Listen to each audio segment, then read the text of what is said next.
Assalamualaikum warahmatullahi wabarakatuh. Perkenalkan, nama saya Nur Fatimah Zahra dari kelas 10 MIPA 5. Di sini saya akan menjelaskan materi SKI tentang Fatu Mekah.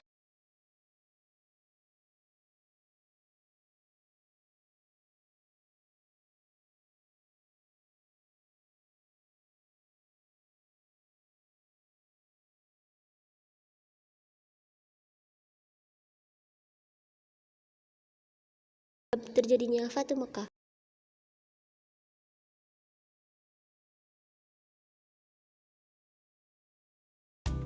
Tidak lama setelah perjanjian Hudaibiyah, suku Bani Bakar menyatakan diri kesetiaannya kepada kafir Quraisy, dan suku Khuza'ah menyatakan diri bergabung dengan kaum muslimin di Madinah. 2 tahun setelah itu, suku Bani Bakar dibantu kafir Quraisy melakukan serangan dan pembantaian kepada suku Khuza'ah. Peristiwa ini jelas menandai perjanjian yang telah disepakati bersama. Untuk itu, sekitar 40 orang perwakilan suku Khuza'ah mengadukan peristiwa tersebut kepada Rasulullah SAW dan meminta bantuan pasukan untuk menyerang Bani Bakar. Tetapi permohonan ini tidak begitu saja disetujui oleh Rasulullah SAW dan meminta mereka menunggu saat yang tepat untuk menyelesaikan persoalan tersebut. Selang beberapa waktu, Rasulullah SAW mengirimkan utusan kepada kaum kafir Quraisy dengan membawa misi perdamaian dan mengajukan beberapa usulan sebagai berikut. 1. Orang Quraisy harus menghentikan persekutuan dengan Bani Bakar. 2. Orang Quraisy harus mengganti kerugian atas jatuhnya korban dari suku Khuza'ah. 3.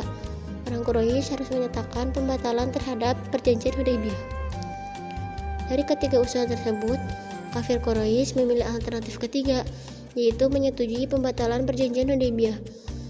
Kenyataan ini membuat tidak ada pilihan lain bagi Rasulullah SAW selain mempersiapkan pasukannya untuk melawan kafir Quraisy. Untuk itu, Rasulullah SAW menyiapkan pasukan paling besar sepanjang sejarah. Melihat keseriusan Rasulullah SAW dengan kesiapan pasukannya, Abu Sufyan merasa menyesal dengan menyepakati pembatalan perjanjian Hudaibiyah. Faktor-faktor keberhasilan Fatu Mekah. Sikap simpatik yang dilakukan pasukan Rasulullah SAW dan pasukan kaum muslimin membuat penaklukan kota Mekah berjalan tanpa pertumpahan darah. Dalam proses Fatu Mekah, Rasulullah SAW melakukan suatu tindakan yang amat bijaksana, yaitu memerintahkan kepada para sahabatnya untuk tidak merusak dan mengotori kota Mekah dengan peperangan. Kedatangan Rasulullah SAW dan kaum muslimin digunakan sebagai strategi perang ulat syarab dan hanya untuk memberi peringatan kepada kaum kafir Quraisy bahwa umat Islam kini telah bangkit dan menjadi masyarakat maju yang siap menghancurkan tradisi jahiliyah mereka. Sebelum pasukan kaum muslimin memasuki kota Mekah, Rasulullah SAW memerintahkan untuk membuat kemah di sekitar kota Mekah. Hal ini dimaksudkan untuk menyiapkan segala sesuatu dengan matang. Dalam kesempatan ini, Abu Sufyan mendatangi perkemahan Rasulullah SAW dan menyatakan diri masuk Islam.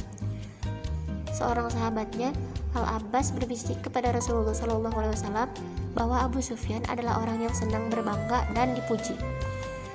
Maka Rasulullah SAW ingin menggunakan pengaruh Abu Sufyan guna menghentikan upaya sementara kaum musyrik Mekah melawan Rasulullah SAW demi menghindari pertumpahan darah. Maka Rasulullah SAW mengumumkan 3 hal sebagai berikut. 1. Siapa yang memasuki rumah Abu Sufyan, maka ia akan memperoleh keamanan. 2. Siapa yang masuk ke lingkungan Ka'bah, maka dia akan memperoleh keamanan. 3. Siapa yang memasuki masjid, maka dia akan aman. 4. Dan siapa yang tinggal di rumahnya, menutup pintunya, maka dia pun akan mendapatkan keamanan.